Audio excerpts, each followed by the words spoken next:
guys, it's Christy. Welcome back to my channel. I'm making this video today. I have been putting it off. Uh, I was asked to write an article for my friend Jathan Hunt, the private investigator, for his website. And since they deal with a lot of missing people, I wrote an article about an if I go missing file. So today I'm going to talk to you about what that is and why it's important and how you can put one together for yourself, for your kids, for your parents if they're elderly. I think it's a really good thing to have in case anyone's ever in a position that they need to find you. They will have all of the important information right there that they need. So let's dive into my article and what we covered. And kind of go over the notes that I made when I was writing the article because I don't want to forget anything. The dogs are fighting in the background. The soap opera is off, so he might get angry and chime in here. My daughter's going back and forth making her lunch, so I don't know what you might hear today. Okay, so it's not something that we often think about, but we should. In 2021, there were 521,705 reported missing persons cases. Missing doesn't always mean something criminal has happened. It doesn't always mean something nefarious. You could simply be lost. As an Oklahoma example, natural disaster, tornadoes, maybe one of our horrible F5 tornadoes comes through and you get displaced, maybe you're injured, maybe you're not thinking straight and you get disoriented. I mean, people could go missing for any number of reasons, and like I said, it's not always something criminal. Regardless of the circumstances, it's a good idea to be proactive in helping people find you. One of the best things you can do for yourself is to create a confidential if I go missing file. This file can include as much or as little information as you'd like, but should include relevant information to help those trying to find you. Key things to include are recent photos, identifying marks, physical characteristics, frequently used social media accounts, banking information, vehicle information, and emergency contacts. You may also want to include any daily routines, passwords for your phone, computer, etc. Anything that you feel could help someone find you should be included.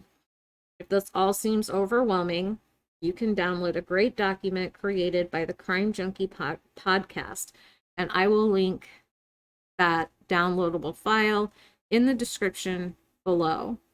And you don't need to fill out all of the pages, but fill out what you feel is the most relevant for you. The first 4 pages, I think, are really crucial. Okay, let's see. So I asked Jathan, if somebody goes missing, what are the first things that you ask? What are the most important pieces of information that you need? He said it depends on the circumstances. Is it a child, an adult, elderly person, etc.? But generally, last known location, what they were wearing, location of travel, on foot or in vehicle, vehicle identifiers, mental health or medical issues, and persons around them when they were last seen. Now, obviously, a lot of those things are not things that we can include in our if I go missing file because it's crucial information that will happen right around the time you go missing. But what we can include is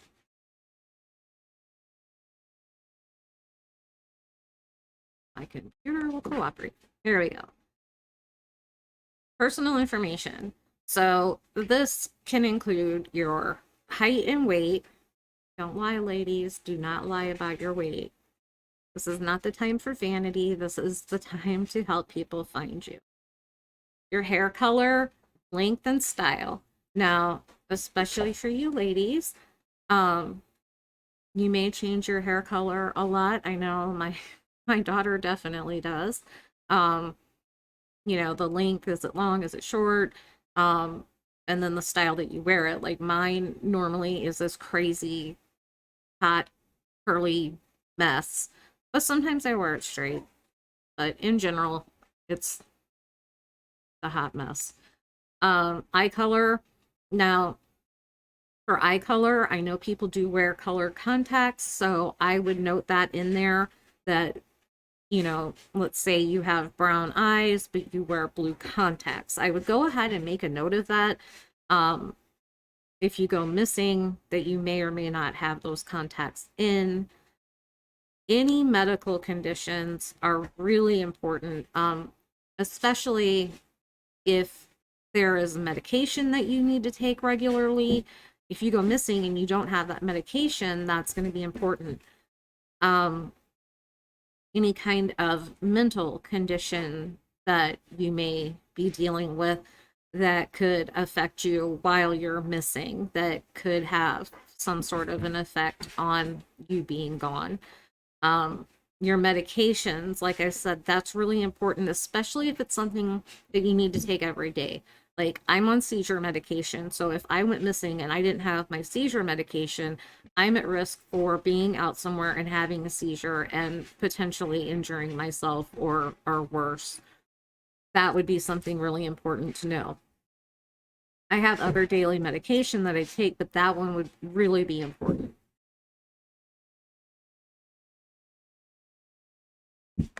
Recent photos. Now, again, no filters. If somebody's looking for you, you are not going to look like what you look like in your pictures with your filters. I know that, you want to look your best in all of your photos, right? But this is not the time to worry about that. We need to know what you really look like, and that includes with and without makeup, ladies. A lot of us can look completely different with and without makeup. So if you do wear makeup, I know there's a lot of us out there that don't. If you do regularly wear makeup, make sure that you have a picture of you in your full makeup. And then make sure that you have one without, because chances are if you've gone missing, you probably didn't bring your makeup with you. Unless you left voluntarily, and then more probably not looking for you, right? But without makeup, in case you're out there somewhere and you don't have your makeup on, it's important that we know what you look like without it. If you wear glasses, take a picture with your glasses and without your glasses, because again, that's something that can really change the way that you look. So we need to know what you look like when you have your glasses on, as well as what you look like when you don't have your glasses on. We want to have as much to go on as possible. So we need to know all your different looks and all the possibilities of how you may appear when someone sees you. So, like I said, it's not a vanity thing. This is serious. This is trying to find you and bring you home. So, no filters and do the makeup, no makeup thing. Next, we have identifying marks. So this would be tattoos. If you can get a picture of your tattoos and then where they're located, tattoos are a really great identifier, because that's something that isn't going to be changed. You could change your hair color, you could potentially change your eye color with contacts, the makeup, the no makeup, the glasses, the no glasses, but your tattoos are going to stay the same. So having pictures of your tattoos is great. And like I said, have the picture, but also say, I have this double infinity tattoo and it's on my left wrist. Scars and location. Again, something that's not going to change. It's a scar. It's going to be there permanently. So if you have a scar from an accident or you have a scar from surgery, I have a scar from when I had my appendix out. So that would be something to write down. If you have a birthmark, where is your birthmark located? What does it look like? And again, anything that you can take a picture of, take a picture of it, because that's only going to help. Because then we know exactly what it looks like, exactly what we're looking for. Piercings and their location. I've been covering the Kylie Rodney disappearance right now. She has a lot of piercings. It looks like most of them are her ears, but she also has a nose piercing and she has a belly button piercing. And we've seen pictures of her with her nose piercing and we've seen pictures of her belly button piercing, and that's great. So if you have piercings, make sure that you write down what kind, where, etc. You get the idea. Next, let's talk about hello, Shiloh, guys. Shiloh, you want to be on YouTube today? You want to be my co-host? Okay. All right, guys. It's been storming and raining, and so the dogs are in the house, and you just never know who's going to show up. And today we have Miss Shiloh, my Pyrenees, one of my big dogs. I have a lot of big dogs. I have a lot of little dogs, but she's one of my big dogs. She likes to be outside, but not today. All right. Oh, and here comes daughter. Weather update. It's raining outside, according to daughter. Oh, and now we have Sam. This is Sam. This is Samich. Say hello, Samich. Say hello, YouTube. This is Shiloh. Yeah. Look, Sam, you're YouTube famous. All right. Hi, Sam. Okay.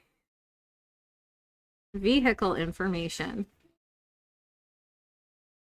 Pictures of your vehicle, the make, the model, the year, the color. Does it have any, significant dents or scratches? Again, with Kylie Rodney, we found out that there was a specific sticker on the car. So if you have something like that that could be used to identify it, take a picture, or at the very least, Shiloh, at least write it down. So people can, when they are looking for your vehicle, they know exactly, even if the plates have been swapped out, they can remember, oh, hey, that vehicle had a dent here. It had the sticker, whatever. Your license plate, your VIN number. If the license tags are taken off, the VIN number is still going to stay the same. So VIN number is important. And like I said, pictures of the vehicle. A lot of times when people go missing, they give us the description of the vehicle, and then you'll see they'll put a stock photo up of a vehicle that is similar. But if we have a picture of your actual vehicle, that's only going to help more when it comes to looking for you. Oh.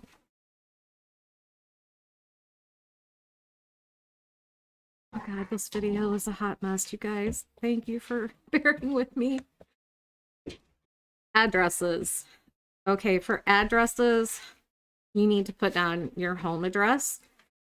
If you work or go to school, the address of your work and your school, and anywhere that you frequent, such as, do you go to the gym and work out on a regular basis? If so, what gym and where is it at? Is there a certain restaurant that you go to, or, maybe you have a routine, like on Tuesday night, we go to whatever for Mexican food, or, anything like that, anything that is routine that that you do frequently on a regular basis, just to kind of give people an idea, like, where do you hang out? Like, if you're not at home, if you're not at work, and you're not at school, what are some other places that you would likely have gone? So those places can be checked to make sure that you aren't just at one of your regular hangouts. Oh my goodness. And then just to add on to that routine, um, the routes that you take when you go from your home to your work, um, or your school, or wherever, um, the times, the days that you go there, that you take these routes, and anything that you do regularly, just put it in there. Um, this really is about, let's say you leave for work and you don't make it to work. Okay, a good place to start is going to be, go to your house and follow your route. And people will look along the route to see, did your car break down? Did you have an accident? Things like that. It's a really good starting place when it comes to trying to find a missing person, if you can follow the routes that they normally take. I mean, I do this even with my kids. Recently, my son came back. He had been stationed in Japan, and he came back to the States, and he had to go.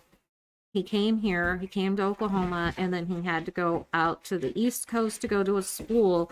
Then he had to drive from the East Coast, stopped back here, and then on to California. And I knew the route he was taking. So if for some reason I didn't hear from him, I would know this is where I need to look. And I have my kids, even my grown kids, they let me know when they're going to be somewhere. We're in contact all the time. So let's say my oldest son, he lives in Massachusetts. They go to New Hampshire a lot. Um, I know, okay, this weekend they're going to New Hampshire.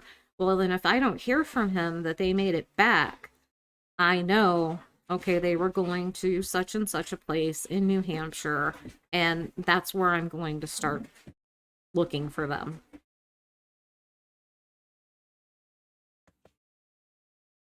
Okay, so your family and friends, what is your relationship? You know, you can write down like your parents.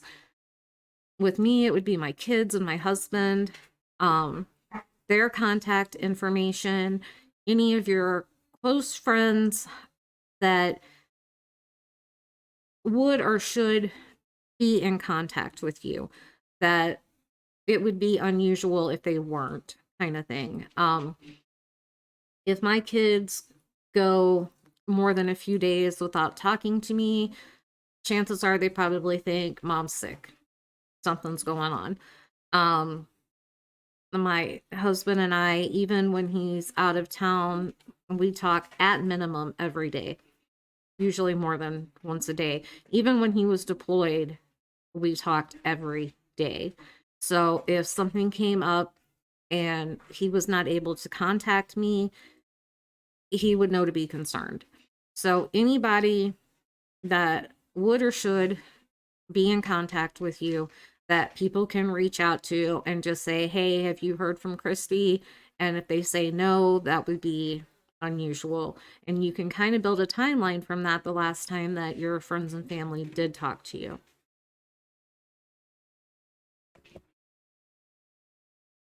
Passwords.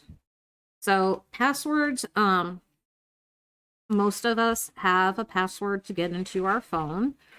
Um, I know some people, they use the fingerprint or the facial recognition, but if you have a password on your phone, that would be important, especially if your phone has been left behind, then somebody can get access into that, see when you last used it, and, you know, go through your messages or what have you. For your computer, I know I have a password on my computer, and it could be helpful for people to be able to access on computer. Social media is a big one. If you go missing and you know that this person, they haven't been using their social media, they have not accessed their social media, if you can get onto their social media, you can learn a lot. If you can't access their social media, you just have to go based on what you're able to see as a friend or follower or whatever. Um, Again, this is personal preference. If you don't want to include this information, absolutely don't have to. I just try to think of everything that I know from missing persons cases that came up that could have helped. Um, Financials, bank accounts, and credit and debit cards. This is huge because if you're not using your bank account or your credit or debit cards, it's a pretty good indication that something is not right. If you're out there in the world somewhere and trying to take care of yourself, you're going to need money. You're going to need money for a place to stay, for food, transportation, just, all kinds of things. And if you're not accessing your bank accounts or your credit or debit cards, that's going to be a huge red flag in the investigation trying to find you. So it's good to have your accounts, and then again, if there's a password or whatever, it's just good to have a record of that so people know where to look. Maybe you have several credit cards and some people know, like, okay, she's got a debit card attached to her bank, but maybe they don't know that you have a Walmart credit card, and maybe you're using your Walmart credit card and nobody sees that. So they're not like, oh, she's okay because look, she's been at Walmart. Also, it would help track you. She used her card at this gas station on this day in this town. And it also could be a red flag that somebody has stolen your credit card if it's unusual activity, if it's for an amount you don't normally spend, if it's in an area that you don't normally go, things like that. Now, the file itself, it could be, you could make it on a computer, but don't keep it on your computer. If you're going to do it that way, put it on a USB drive or make a hard copy and actually keep it in a file. Now, access to that is big, huge, right? Because this file is going to contain a gold mine of your personal information. The wrong person getting this information could destroy you. It's information that you definitely don't want in the wrong hands. I'm talking, identity theft and things like that. So where you keep it is very important. Now, obviously, the best thing to do would be to give it to an attorney. Now, if you go to an attorney, you can sign an agreement with them to release the information to the right people under the right circumstances. That's ideal. But let's say, can't afford an attorney, don't have an attorney, whatever. Another good option would be to keep it in a personal safe or a safe deposit box at a bank. And only someone that you implicitly trust would know how to get into that safe or that safe deposit box. In my case, we have a safe and my husband would have access to that safe. I know before my mom passed, she had a safe deposit box, and I also was able to access that safe deposit box. So something like that would be ideal as well. Another option, of course, would be a trusted family member. somebody that you know isn't going to turn on you or be out to get you, that can keep it safe. And God forbid you're in the situation, they could then access it and have all of these resources available to them. If you don't have a trusted family member, then I would say last resort, a trusted friend. And again, this has to be someone that you trust implicitly. Implicitly. I cannot stress this enough. You need to make sure that this is a person that isn't at some point going to turn on you and use all of this information against you to steal your identity or harm you in some other way. So keep that in mind. Where you store this file is going to be very, very important.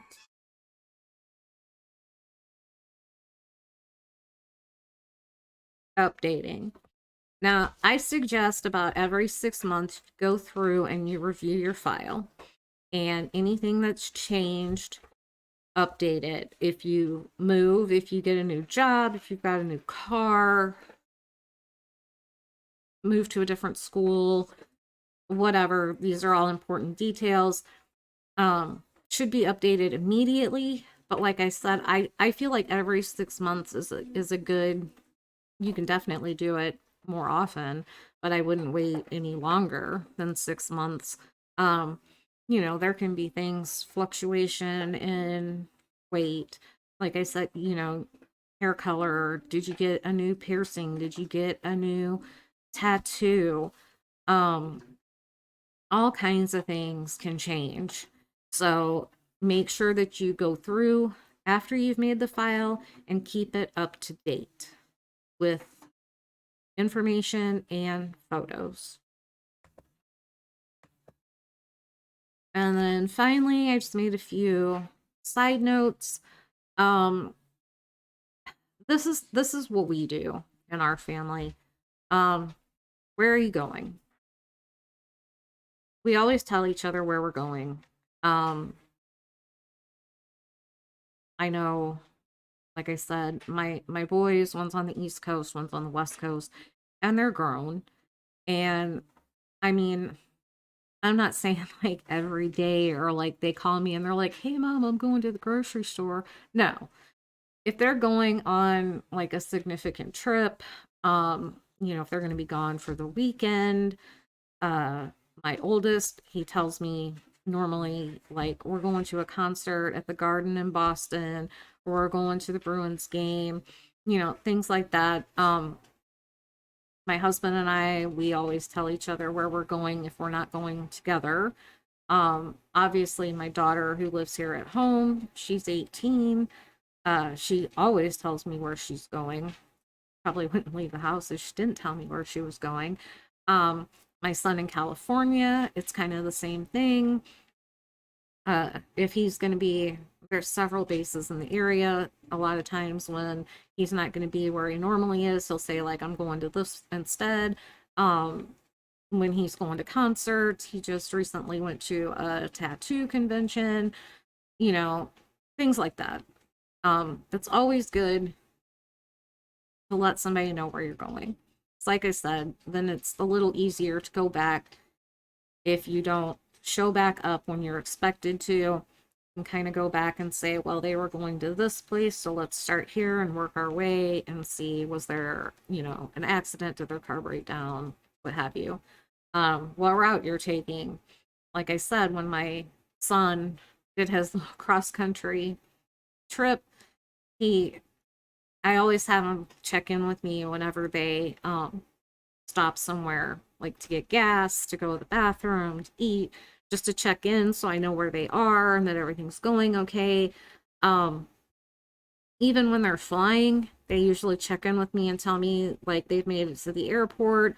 If they have a layover, they'll say, okay, I made it here. My layover is this long. They let me know when they're getting ready to board the plane and when they arrive.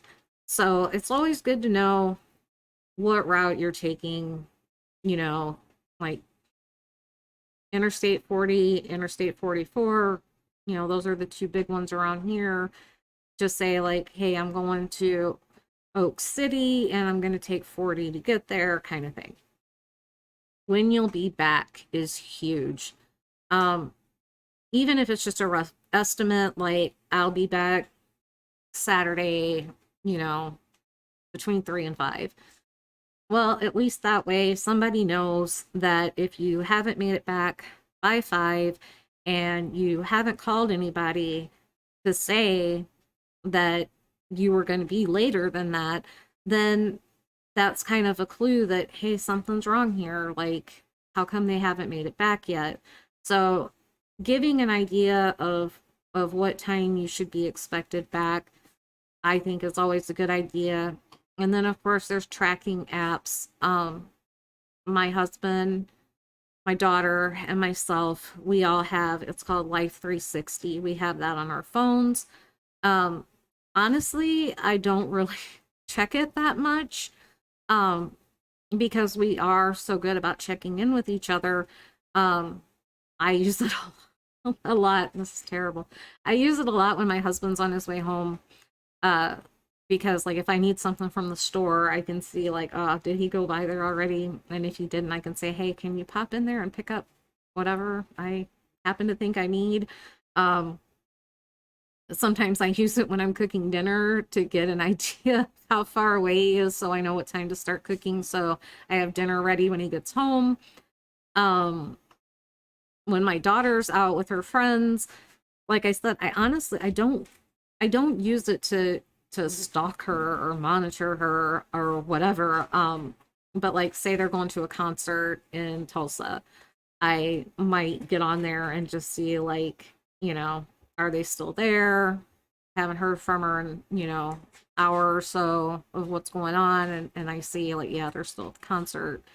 Um it it's nice to have because especially with my daughter being 18, I like knowing that they even have an SOS button in that app.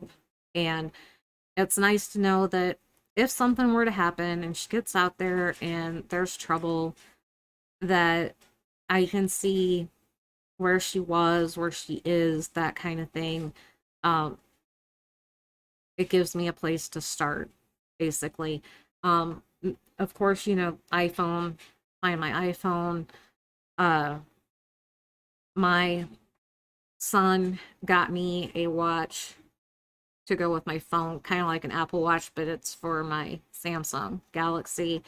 Uh, he got it because I do have seizures, and if I fall, it will notify my emergency contacts that I've fallen, and it gives them the location of where I'm at. So things like that are good to have. Um, I know there's probably a lot of people out there that are anti-tracking app, but honestly, it's a safety thing. It's not a I want to spy on you and know everywhere you're going kind of thing. It's more of a safety thing in my opinion and a good thing to have. So, that's really about all I have. Like I said, it's not something that we ever want to think of, that we ever want to think that we someone we love is going to be in a situation where we're going to need this information. But I am of the mind that it is better to have it and not need it than need it and not have it. And that's that's really it. That's really what this if I go missing file is all about. Having it and hoping that you never have to use it. So I hope this was informative. I hope it's something that you will think about. Like I said, I will link in the description box the Crime Junkie podcast link if you would want to download that. Um, it's a good guideline to go by. I'll link my article as well. It kind of goes over everything. And like I said, I hope that you found this useful and informative. And like I said, better to have it and not need it than need it and not have it. So thank you as always for stopping by and listening to me ramble and listening to my dogs and seeing my dogs and my chicken and whatever else you may have heard in the background today. Um, Give this video a thumbs up. If you haven't subscribed to the channel and you weren't completely mortified by this video and running away screaming like, holy crap, I don't want to follow this lady, I encourage you to subscribe and join our little growing community here. Share this video with someone that you think it would be important for. And yeah, like I said, thanks for stopping by and hanging out with me and listening to the chaos that is my house. And I hope y'all have a fabulous rest of your day, and I will see you in the next one.